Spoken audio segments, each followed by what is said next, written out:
Are you going to say goodbye after the Happy Halloween Yeah, bit? I can say goodbye. Do the goodbye thing. Goodbye.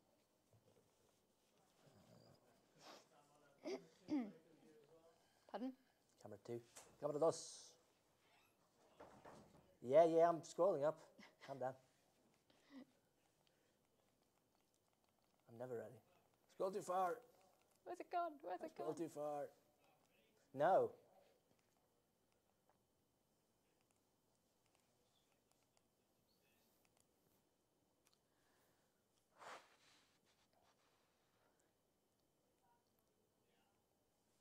I don't do that.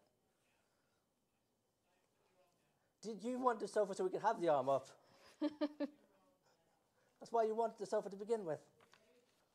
Sure. Yep.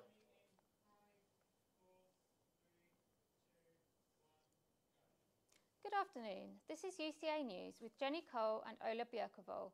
In today's programme, Online dating scammers have been targeting people across Surrey to steal money.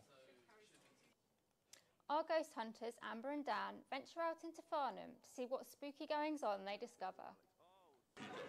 A cafe in Guildford hosted a Halloween pub event over the weekend. With Halloween fast.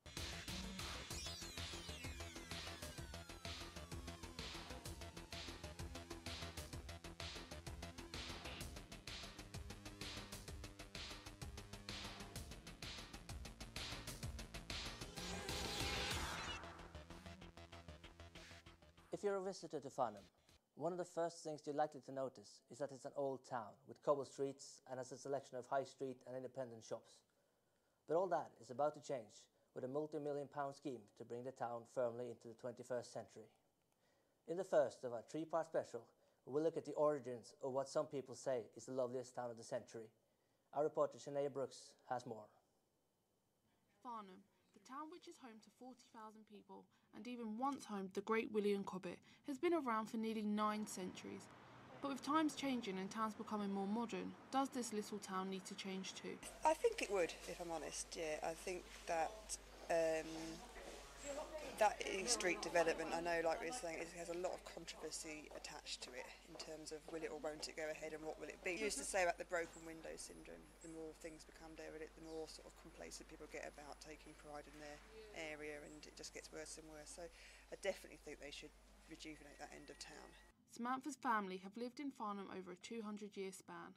To her family moving here in 1890 as timber merchants, to Sam being the last baby to be born in Farnham Hospital, the family have grown along with the town. The Gordons even witnessed an aircraft leaving for the First World War. So what does the future of this town hold? Architect Stedman Blower are part of a team working on recrafting Farnham. Through a process which has been the last 18 months, we've really moved it from just a kind of an idea of being proactive to actually making the steps towards making that a reality. And I think those three things enable us to do that. And I think it is bucking a trend of just going with the flow and actually saying, no, this can be better. And I think that's what we're trying to do, is just make Farnham better. So do you think Farnham needs a new look? Tune in next week to learn more on the redevelopment and see what the town could look like. Looking for someone to steal your heart? Well, in some cases, some people are getting more than that taken from them. Online dating scammers have been targeting people in Surrey. According to Action Fraud, they receive more than 350 reports of dating scams every month. We have our lifestyle reporter, Ife Papula, live in the studio to talk about this more. Hi, Ife. Hello, Jenny.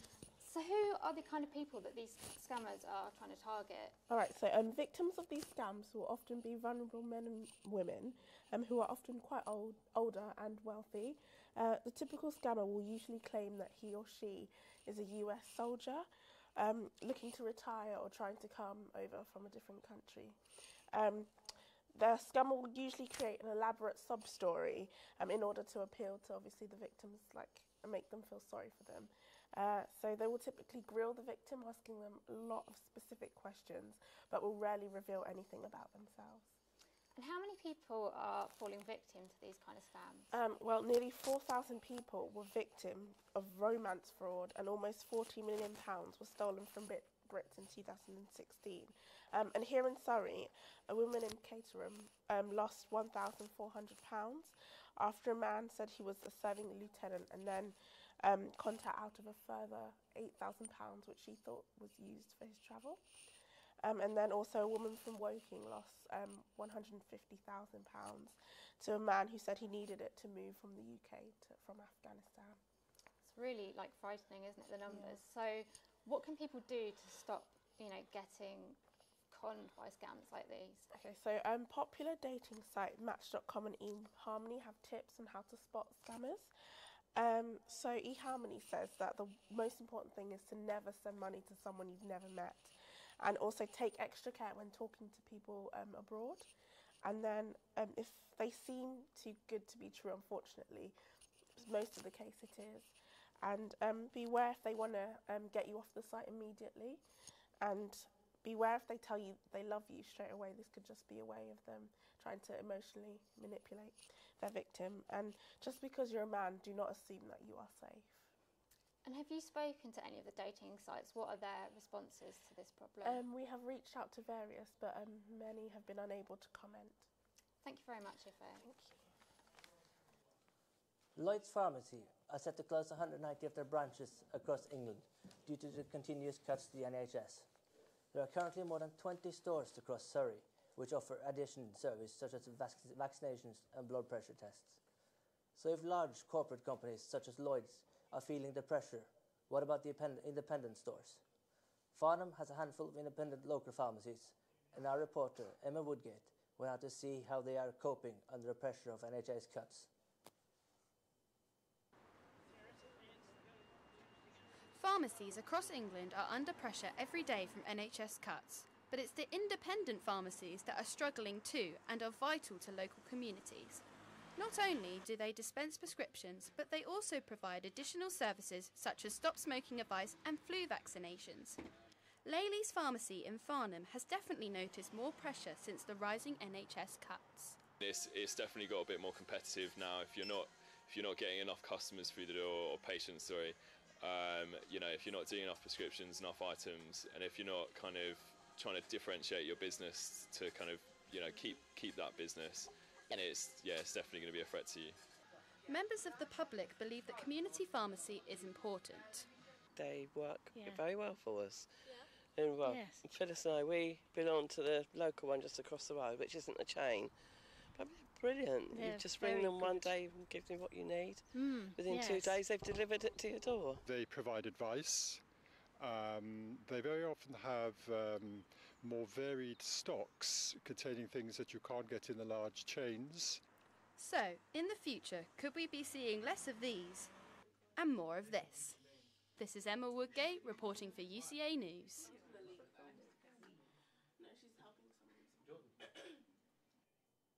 A Guildford cafe has started its Halloween party early. Esquires of Guildford held a pop-up pug event on Sunday where locals were invited to dress their pugs in an array of scary suits whilst providing them with tasty treats. Canine correspondent Tasmin Stockdale went to find out more. With Halloween fast approaching, Guildford was host to a one-off spooktacular event. Today, the Esquires Cafe here in Guildford has been transformed into a Halloween haunt designed specifically for pugs, with lots of fun and tasty treats for pugs and their pug owners. The idea was first introduced by Anushka Fernando, who is also a fellow pug owner of Cute Pug Bertie. The first Guildford Pug Cafe event was held at Esquires Cafe in May this year. So I organised my local pug meet-up in Guildford, and we've been doing that for a couple of months, and then I saw there was a pug cafe in Tokyo, but it was more like a petting cafe, and I thought it would be a really, really fun idea to actually reverse that and do a cafe for pugs instead as opposed to for humans. That's how it all started. Following the success that the Pug Cafe has received, Anushka talked to us about future events to be held at Esquires and her plans to expand the meetups further afield. We are just going where people want us to go, really. We did a little online poll and they voted for Manchester, so we're going to Manchester in December for a big Christmas one. So it's going to be lots of fun. Both the pugs and pug lovers were catered for, with tasty Halloween cakes and pastries, and pumpkin muffins, carob cookies, and a special free pugacino for all the pugs and their owners to tuck in and enjoy.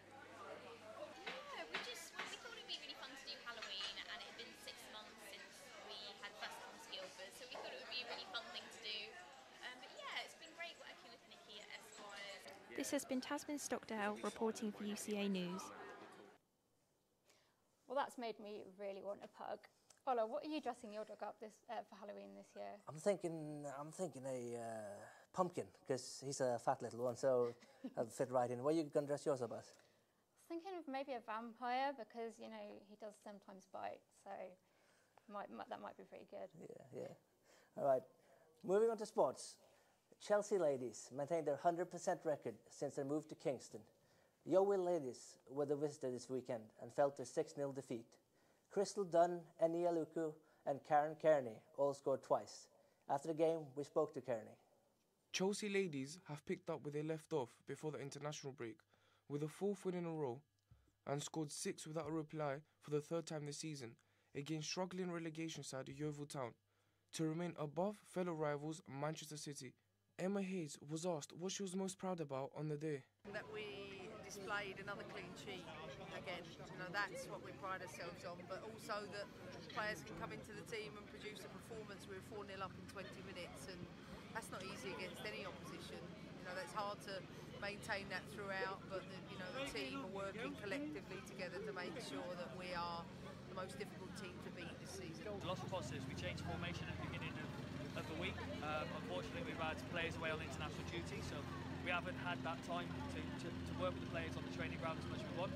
And that first half was a learning curve. The second half was a lot stronger. We played a little bit more compact, and we closed down the gaps more than what we did in the first half. So positives are that we've created more in this game than we have in our previous 3, and then also girls learn the formation more against one of the best sides in Europe. Karen Kearney was very happy with the 2 goals, but more importantly focuses on the ultimate prize on winning the league. Happy, but for us, cliche as it always is, it's about the result for Chelsea, and that's the main thing. Guildford Flames' home match against the Dundee Stars on Sunday was cancelled due to an ice fault. The 2 teams were tied at 2-2 within the first period of the game at the Guildford Spectrum before play was cancelled during the break with complaints over the condition of the ice rink. An investigation over the incident is still ongoing. Aaron Gillard reports more on the story. The match between the Guildford Flames and Dundee Stars, the Elite Ice Hockey League, was called off on Sunday night due to an ice fault at the Guildford Spectrum. Both sides were tied 2-2 within the first period before the break, with complaints from the supporters saying the ice was breaking up during play. The organisers have cancelled the match and have launched an investigation over the fault. The Flames released a statement after the cancelled game saying that the Flames and the Spectrum apologised for the abandonment of Sunday's match. Season ticket holders have been contacted, and all ticket purchases for the game will be contacted by Spectrum box offices to make ticket arrangements. The Spectrum has suffered a similar incident last May when the ice was melted. The Flames will have to replay their home fixture against the Stars later on in the season, with the fixture to be confirmed. Whilst the investigation over the cause is still ongoing, the Flames can reflect this week with a victory over the Scottish competitors, with an away victory last Saturday, putting the puck away to a 3-2 win, with goals from Carl Eckhard, Jesse Craig and Rach Rachiski. Guildford have a tough fixture to face next weekend, with a trip to Nottingham before a home game on Saturday against Coventry awaits. This is Aaron Gillard for UCA Farnham News. Hubble, bubble, toil and trouble. Ghosts come out on Halloween. The 20th century town of Farnham has a haunted background, and in the spirit of Halloween, we sent UCA ghost hunters Dan Mountney, Amber Chorner and Alex Lamb to St Andrew's Church to see what they could uncover and find out if the stories of supernatural activity are true. This is St Andrew's Church in Farnham, the site of a white lady and many strange noises, including music from inside the church. What will we find on UCA News Ghost Hunt? I've heard a couple of rattles and tattles. There is, if you Google it, you might be able to Google it, the Silver Lady. The Silver Lady is said to have often been seen standing on top of the tower of St Andrew's Church, having once leapt from it herself. So we're stood now at the base of the tower. You can see how high up that is. So we're just going to do Just going to try and call out, see if we can make contact with anyone. So Amber, go on. Is anyone there? Can you give us a sign? Make a noise if there is. Did you hear that? There was a definite noise there. Just after hearing that mysterious noise, Alex called us over to show us something he'd captured on our static camera. Just found. Honestly, I think I've found, like, the proof will be in the Did you pudding. find the white lady? I honestly Show us- think- show I us honestly what think you I did. found. Just wait and see.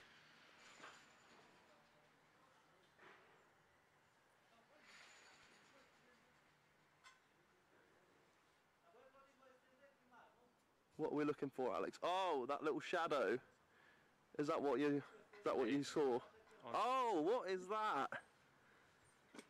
What is that? What can I say? What is that? Honestly, I've no idea. I'm miffed as to what that is. I'm just freaked out. With that footage and the sound, I feel like we've got some conclusive evidence.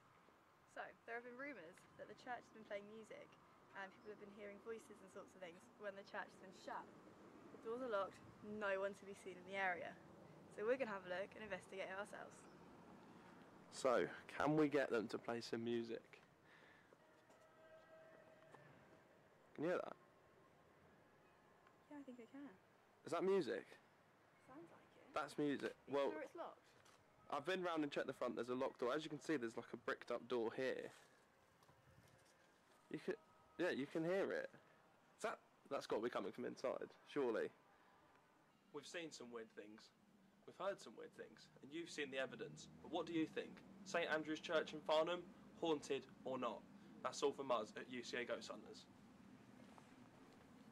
Well, that certainly was spooky. That's it from us. From everyone at UCA News, have a good afternoon. This has been Ole Björkvold and Jenny Cole. Have a happy Halloween. Goodbye.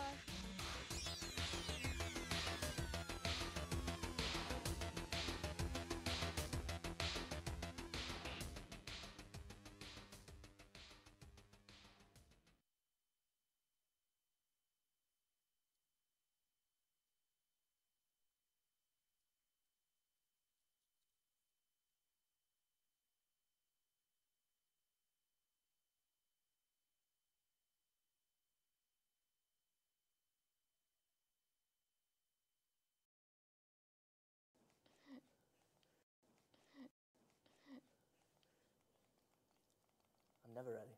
Scroll too far. Where's it gone? Where's it Scroll gone? too far.